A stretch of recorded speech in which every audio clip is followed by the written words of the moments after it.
Welcome back to the show, everybody. Thanks for joining us today. With me is Heaps. How you doing, Heaps? Fantastic. How are you doing, Kyle? I mean, as good as a guy can be that's 0-2 in fantasy and lost the starting quarterback and lost the Malort bet shot for the week. Enough money might get you Daniel Jones. Hey, don't ruin it. Don't ruin my plans. Well, I can't imagine you're going to be the only person going for Daniel Jones. Yeah, well, I have to blow it all. There's people sitting on a lot of quarterbacks in this league, so I don't really know what to do. I'll figure something out. I gotta get a new tight end too. Apparently, Loveland is. I don't know. The Bears are idiots. We'll get into that later. But yeah, first things first. We bet. I took an upset bet last week. I said the Giants would beat the Cowboys, and I feel pretty good about that bet. In all honesty, like that was a goddamn close game. Yeah, Way closer than it should have been. I thought they had it, but not quite. They finally let Russ cook, and cook he did. Chuck it to neighbors downfield. That's all you got to do. So yeah, I'm pouring my Malort. First of the year. Straight out the bottle. Fresh bottle, fresh year. That's correct. Cheers. All right. Yeah, cheers.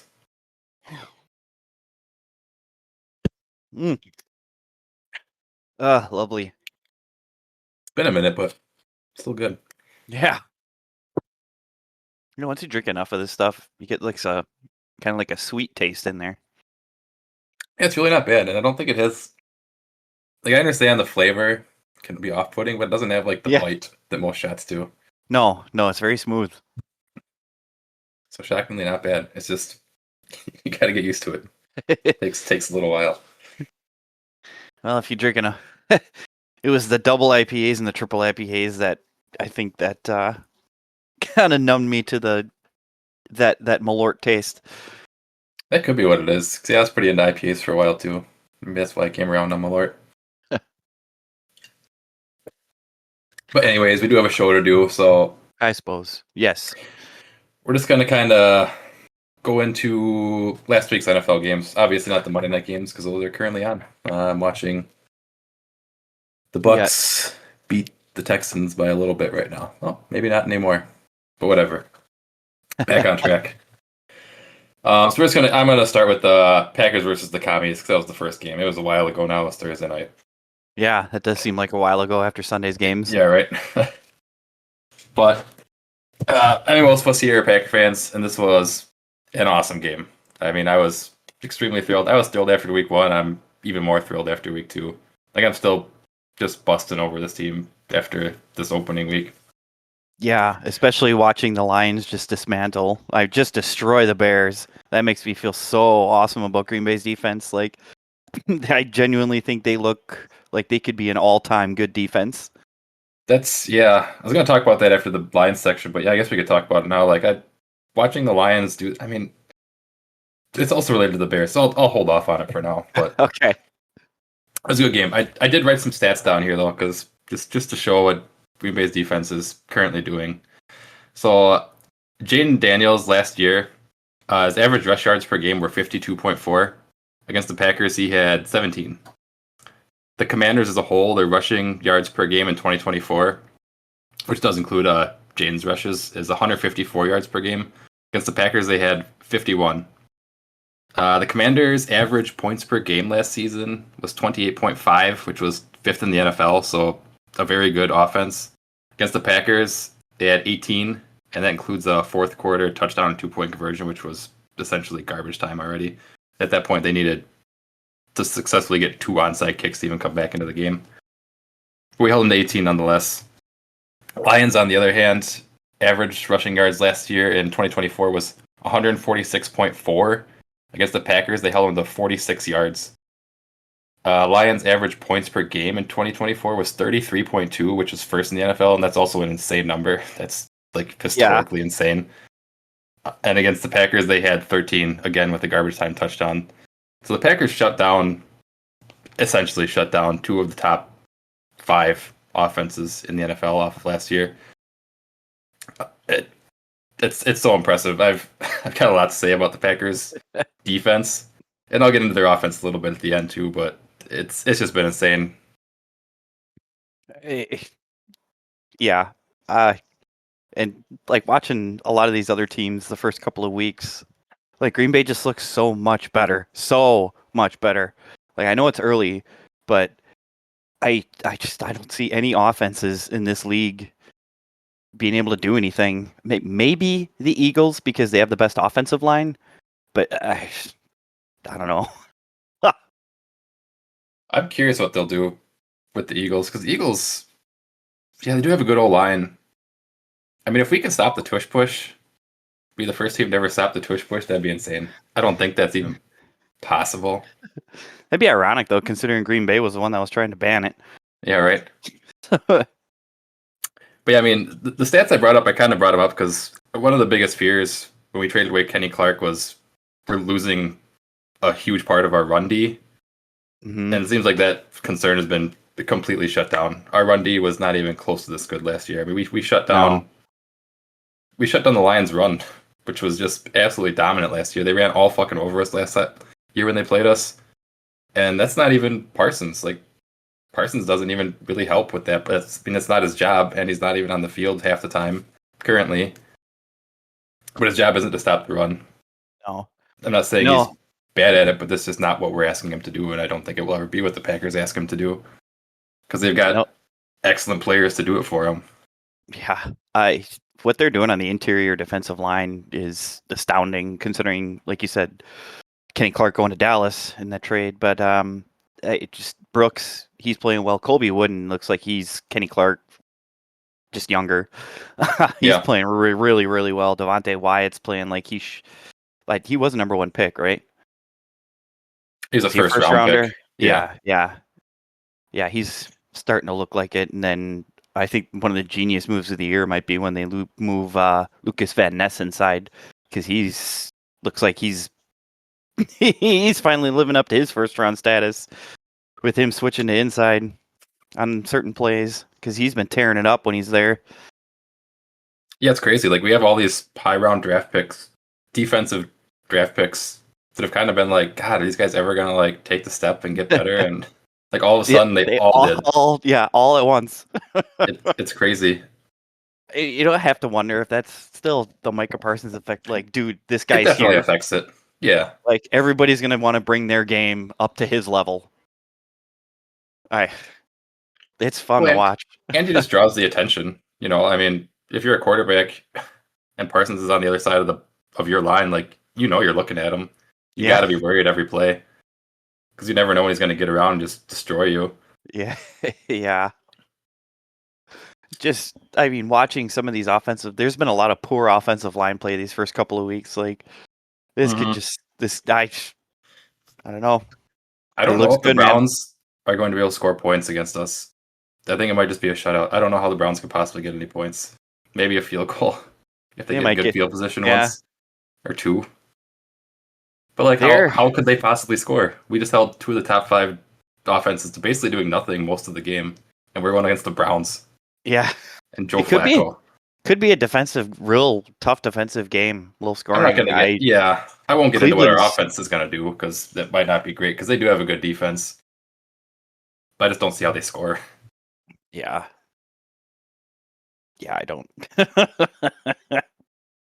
Flacco looked bad last week. And he's not fast. He's old. So line's not fantastic. I'm very much looking forward to that one. Yeah, and their running game doesn't really scare me at all. I mean, Judkins finally suited up and looked like he ran the ball well, but still, meh. And how their defense, like we've shut down good running backs. Much better running backs the first 2 weeks. Yeah. And and we didn't even mention Edgerrin Cooper, which I did have written down. He has 12 tackles in the first game and 10 tackles in the second game. He's got 22 tackles already, and I think 15 of them are solo tackles. Holy cow. I mean, this guy's he's on pace for like 150 tackles this season, which is fucking nuts. That's like Ray Lewis kind of shit. Yeah. I mean, if he can be that fucking good, plus Parsons, plus Wyatt and Wooden in the middle. Sky's the limit for this defense. I mean, and that guy, that could very well be why they're shutting the run down so much, is because if for whatever reason they get to that second level, Coop's going to be there. Yeah, and Quay too. He's been also good, but yeah, Coop's been.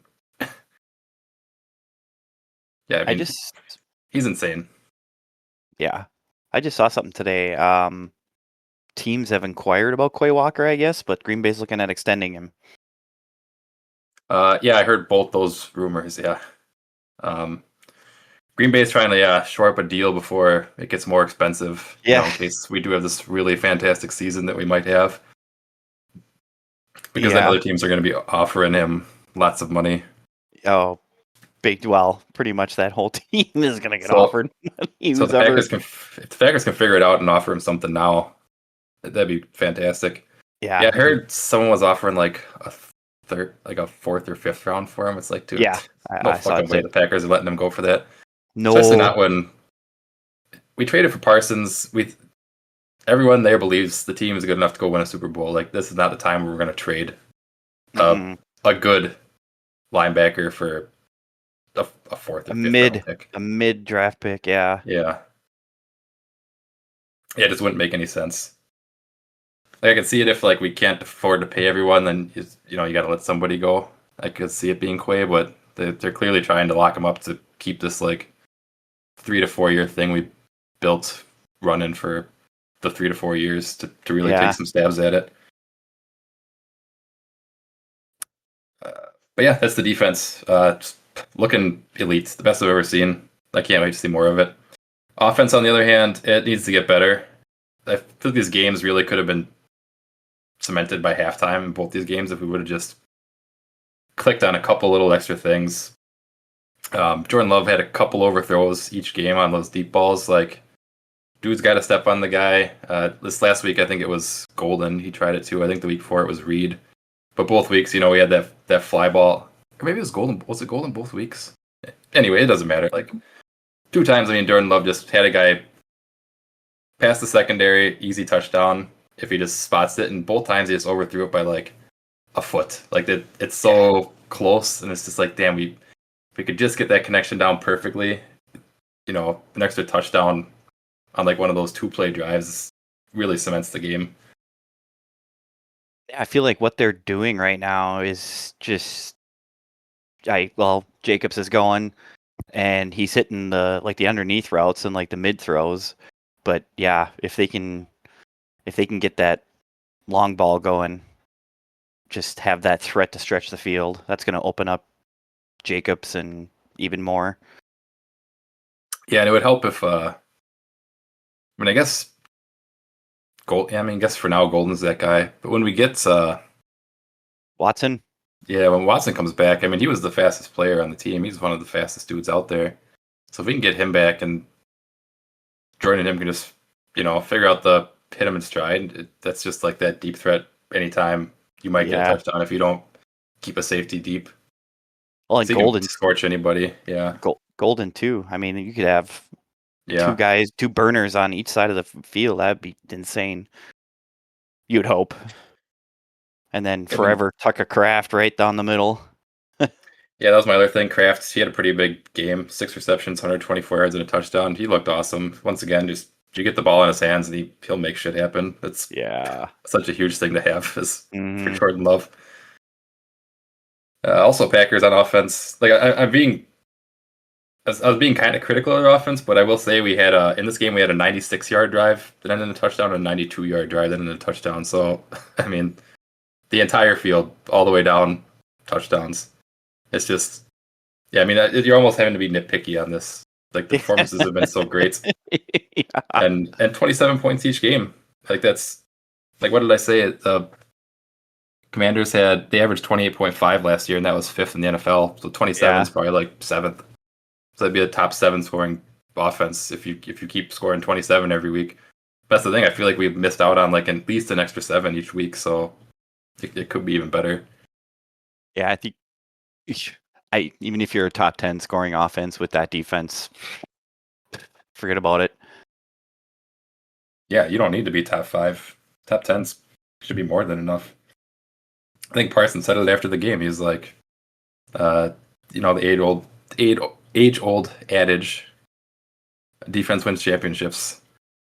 It's like if Jordan Love can score 20, we'll win every game. That's all you need to do. Yeah, Defense take care of the rest. and 20 for that offense, even against a really good defense, doesn't seem far fetched. Yes, yeah, with all the weapons they have. I mean, you got Josh Jacobs. He's got 10 straight games of the touchdown now. Yeah, Dude gets one every time. Yeah. Yeah, it looks good. I am just very excited to see the next Packer game. It sucks they play on Thursday. I get to see them Sunday, and I got to wait all the way till Sunday again to see it. yeah. An extra few days for Micah to rest up. Yeah, I mean, yeah, he was also complaining about he does not like being on a snap count.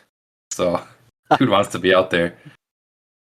But I mean, I'm sure he has to understand. You were on the team on Thursday night. I think he was on the team for 2 weeks exactly. So, Yeah, you gotta. And I guess his job's pretty straightforward when he's in there. The guy who gets the ball snapped to him, run after him as fast as you can. But any closing words for Packers/Commanders? that was awesome. Like, I know we discussed it after week 1. We were interested to seeing how they would do against the running quarterback, and boy, they shut him down. Yeah, I think they actually injured him. As a matter of fact, sounds like he might miss time. Yeah, he's questionable for week 3. Sounds like that might be a game time decision type thing. Yeah, I mean he played out the game, but I'm pretty sure it happened that one play where Parsons was chasing him down. Daniels was running away, but he turns over his shoulders to look back at Parsons, and I don't know who it was, but someone just comes up and fucking smokes him. And yeah, it kind of hit him right in the knees, and he wasn't really running much after that, so I think that's where he got hurt. And yeah, I don't mean to make light of an injury, but you can't look backward. You can't look the opposite direction you're running. You're asking for trouble. Yeah, if Micah Parsons is chasing you, don't look at him. Yeah. Well, don't look at him when you're about to cross the line of scrimmage and you know there's going to be other guys coming. Like that, other people are watching you. He's a young quarterback, I guess. Though I mean, that's the one way to learn the lesson. Hopefully, he doesn't do that kind of thing again. Yeah, then we'll jump onto the Lions versus the Bears as the second NFC North matchup of the week. I did write some notes for this one too. What is it? Oh yeah, the Bears still suck. The Bears still suck. The Bears still suck. The Bears still suck. That's really about it. That pretty much sums up that game. And then on to no, I'm just kidding. But the Lions won 52-21. Goff, he was 23 for 28. He had 5 touchdowns and 5 incompletions. That's insane. I feel like he had quite a few of those games last year where he had as many. He did, yeah. I mean, at least like, I don't know if it was quite a few, but I know he had at least 3 or 4 of those kind of games. Actually, didn't he have one where he was perfect? Like 27 for 27 or something like that? He might have. I think he might have missed one near the end in that game. If you want to look it up, you can. But yeah. I mean, even against the Packers, he only had like 4 incompletions against the Packers the week before. He just didn't have time to throw it past the line of scrimmage. So, but I mean, he was accurate when he threw it, even last week. Yeah, he did. He went 18 for he went 18 for 18 for 292 and 2 touchdowns against the Seahawks last year. September 30th, 2024. Yeah. I mean, that's an insane performance from him. Beyond that, we had Gibbs. He went for 94 yards and a touchdown. Monty went for 57 yards and a touchdown. Amon-Ra got 3 touchdowns and 112 yards. Yeah, Jameson Williams went for 108 yards and a touchdown. Yeah. I mean, that's a lot of touchdowns. Touchdowns fucking everywhere. Tesla had a crazy one-handed catch on the sideline. I think that was his only catch. Yeah. What is up with that guy? He's got 2 catches on the season, and they're both probably going to be catch of the year candidates. Like they're both like circus catches. Like he should just tie one arm around his body and just play one-handed. At this point. God. So yeah, I mean the Lions offense was impressive, but again, it's the Bears, so I don't know how impressive that is. I mean, I'll get into that a little bit more. The only thing I really had to knock on the Lions was like their D line did not look that impressive compared to how they looked last year when they were healthy. I didn't feel like Caleb was under really a lot of pressure early on, and I mean, once they knew he was throwing it, which was I guess like the second half, they were kind of starting to get to him. But early on, it didn't seem like doing a lot to him. I think Caleb's just not great, and he just fucked up a lot of throws. From a lot of what I've been seeing is he sucks in the pocket. He's only good when he can improvise, and he's on the run. Because, it seems like he doesn't have a whole lot of pocket presence, and he panics easy, and that's no good. Yeah, he takes off too easy rather than step up. You know, like he doesn't want a guy behind him that might get him. Yeah, you can tell he doesn't want to step up. He wants to run. And I get that reaction. And I don't know. Yeah, I don't know. Like when he runs too, like you'll see like he's not always looking downfield to like actually find a guy until he like gets all the way to the side. And he's like, all right, now I can look. Yeah. I'm also about to be out of bounds. And then once in a while he makes an incredible throw from there. Like crossbody back to midfield, and he just hits the dude in the hands like fuck. But then more often than not, he does something dumb, and it misses the dude by 10 yards. Yeah, and throws a pick. But I mean, that was really my only. Yeah, that was my only nitpick with the Lions. I just felt like their front seven just weren't really pushing the Bears around all that much. And Caleb kind of just had time. And if it weren't for Caleb being so bad, like they could have been scoring more points earlier on and maybe kept that a game, but it didn't go that way. But yeah, I mean, this kind of leads into what we were talking about before. I mean, just to see the Lions make that kind of a performance after watching the Packers hold them to doing like almost nothing is crazy. Because now we know for sure, like their offense doesn't suck. No, like it was great last year. It sucked really bad for one game against the Packers, and then it was great again the next week against a different team. So I mean, part of the week one performance was like maybe the Lions just fell apart in the offseason. They lost their coordinators. They lost their 3 interior O linemen. That does not seem to be the case. I don't know if I'm happy about that or sad about that. Like it's cool because it makes me feel better about the Packers D, but it's bad because I'm like, damn, the Lions are still going to be good, eh? Yeah. I still don't see him giving Green Bay much in their second matchup. It's Thanksgiving matchup too. Should be a fun one. Ooh, heck yeah. Turducken on the line.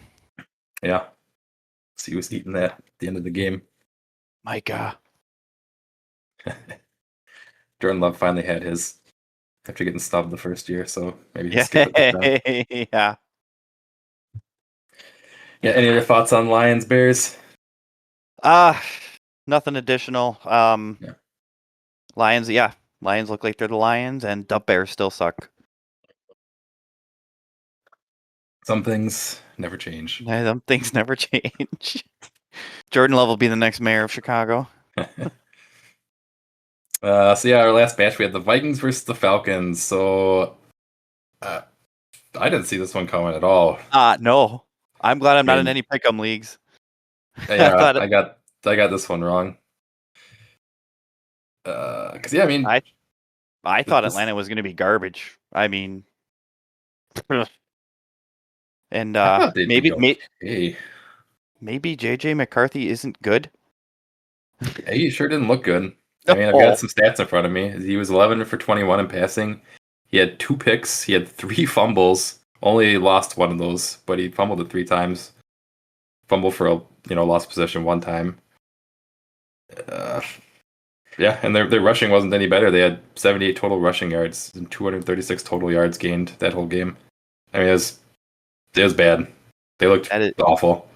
Yeah, the Falcons didn't look that good either. I mean, the Falcons, it was just exchanging of field goals for most of the game until the Falcons finally scored a touchdown near the end. But yikes! I mean, I think it goes back to the Bears again, and just the Bears sucking because like the Vikings looked like. I mean, they didn't look great last week overall, but like that final stretch, it was like, oh shit, JJ Yeah. McCarthy was a rookie. He's figuring it out now, getting comfortable, and came back in 3 touchdowns in 12 minutes, whatever the crazy shit was he did. This week just comes out and right on their face. Yeah, So, I didn't know Atlanta had a pass rush, but they harassed him that whole game. And now it sounds like I think he's definitely out. It's the yeah, Carson like you're Wentz saying, show he's for the couple weeks. 3 to 4 weeks he's out with an ankle. But I don't even remember him getting hurting his ankle in that game. You heard it I don't- like in the locker room when fucking someone kicked him in the ankle. Like, hey, Do something. I mean, I was curious and like, is the coach just like, you hurt your ankle? He's like, no, I didn't. It's like, you hurt your ankle. Wentz is starting for 4 weeks. Unless you want me to go on the podium and tell everyone you're getting fucking benched. Yeah, you hurt your ankle. I love that. Because he didn't leave the game at all, did he? I mean, he played till the end. I don't. I don't think he left But I the guess game. I guess Jane Daniels did too, and he might be sitting for a while. When the adrenaline's pumping, sometimes you don't realize if shit's actually hurt or not. But yeah, I mean that's just a crazy swing.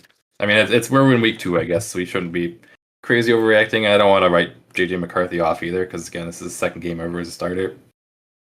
NFL's hard. It's just it just looked. There was nothing promising to be said about him in that game, in all honesty.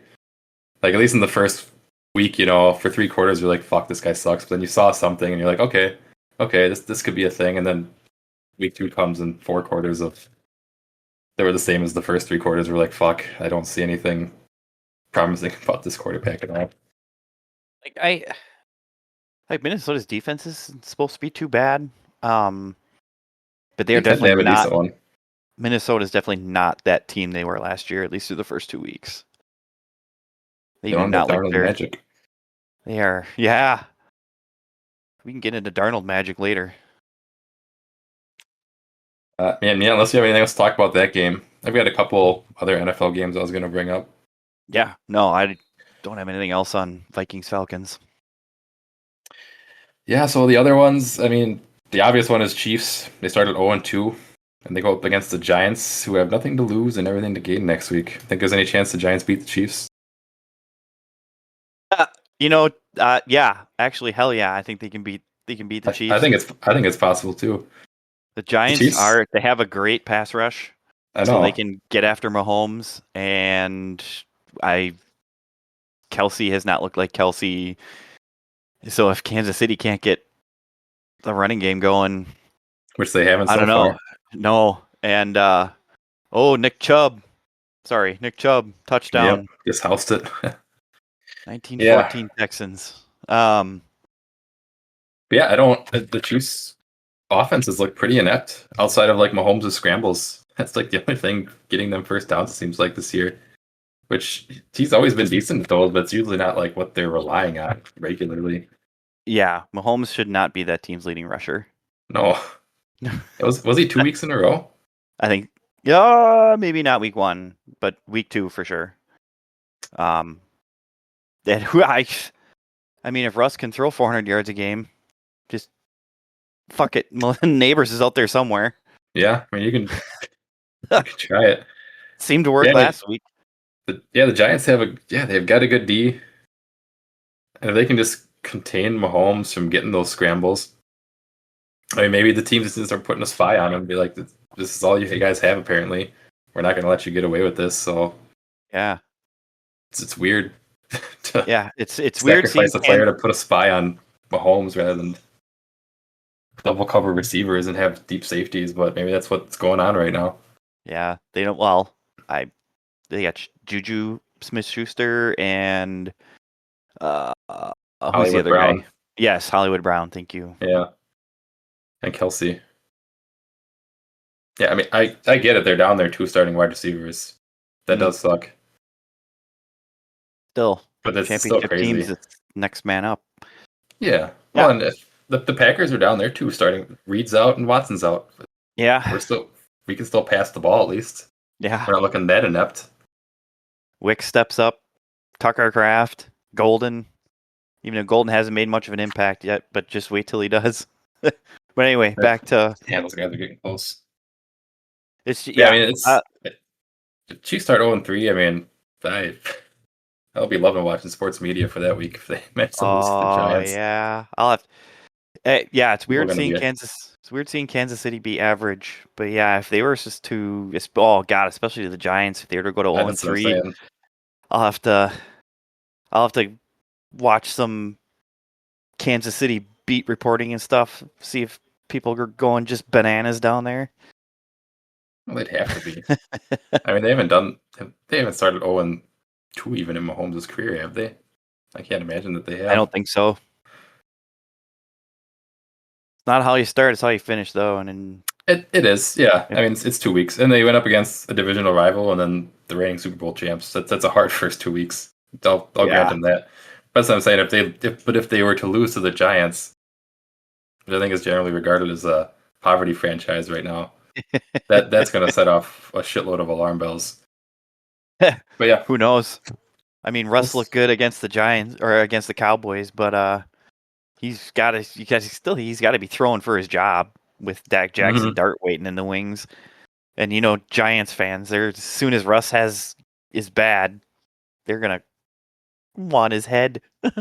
yeah. I mean, I thought that might happen after week 1, but they gave him a second week against a soft Dallas defense. Man, if only they had a guy like Parsons on their team. I know, right? Really helped them out in that game. No, they won it anyways, barely against the Giants. Yeah, my next matchup was Cowboys-Giants, which with the overtime craziness. Yeah, those guys they scored like nothing all game. Fourth quarter, both teams just started scoring like crazy.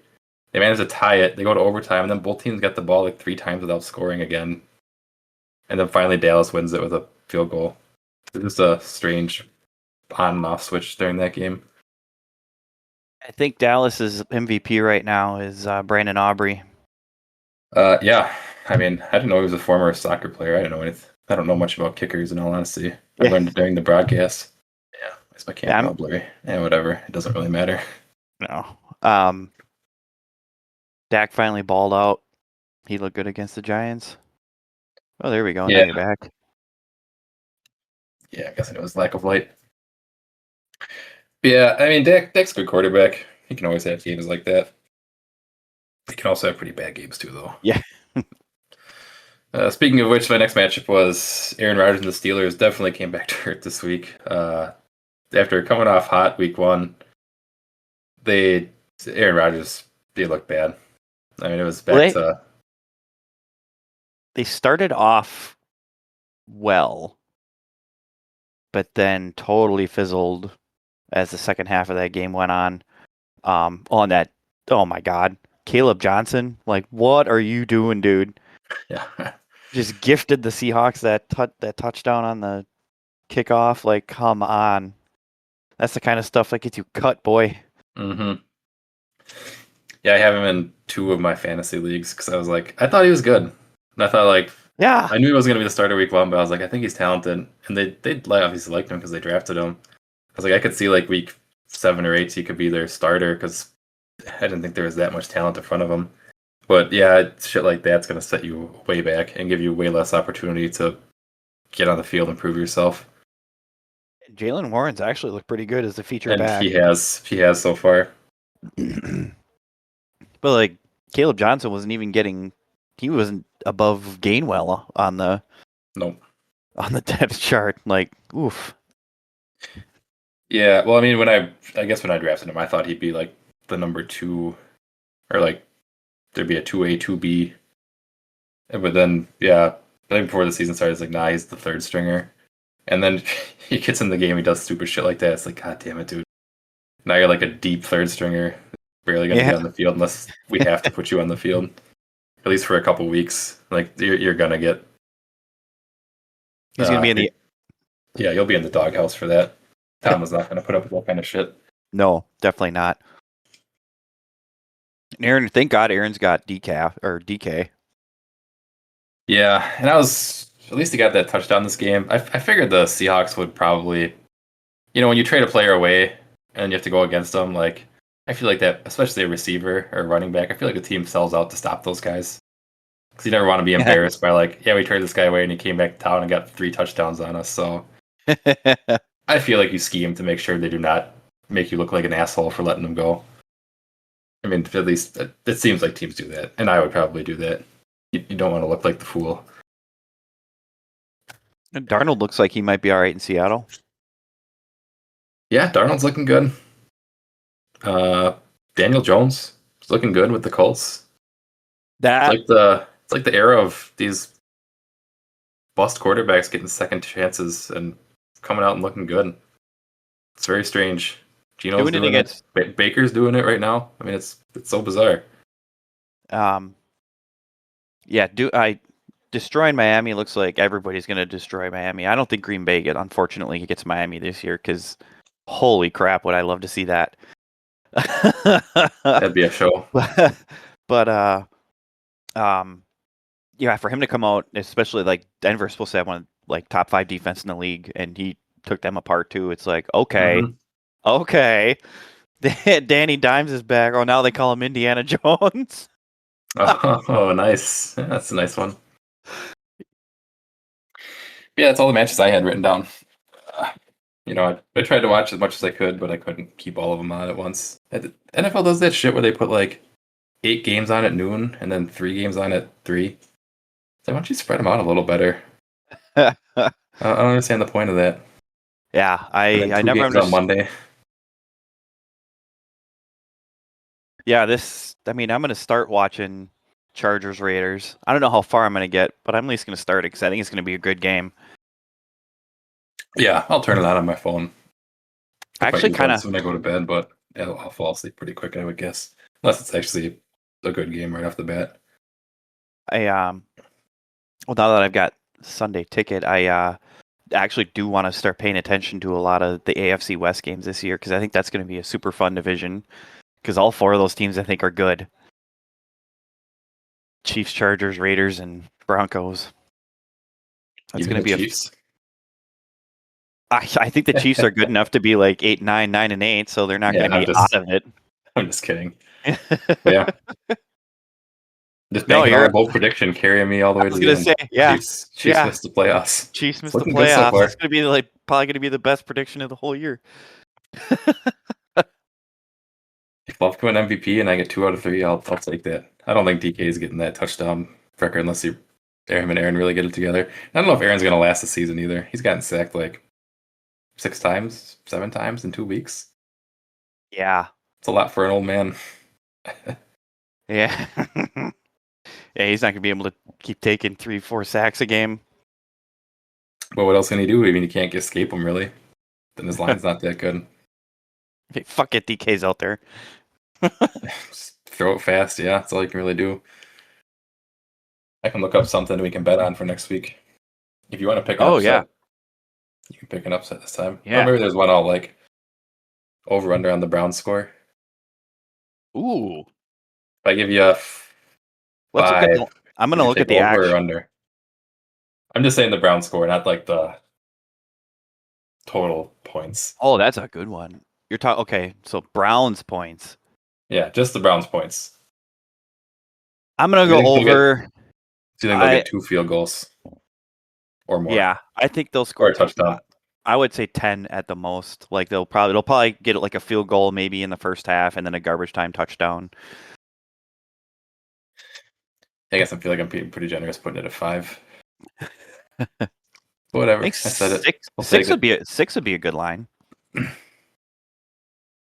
Move it to 6. Okay. Or we'll do 6 and you're taking over. 6.5. Let's do 6.5. Yeah. So if they only get 2 field goals, I win. If they score a touchdown, you win. Or 3 field goals. Whatever. Yeah, okay. 6.5. I'll take the over. Yeah. Okay. Mark it.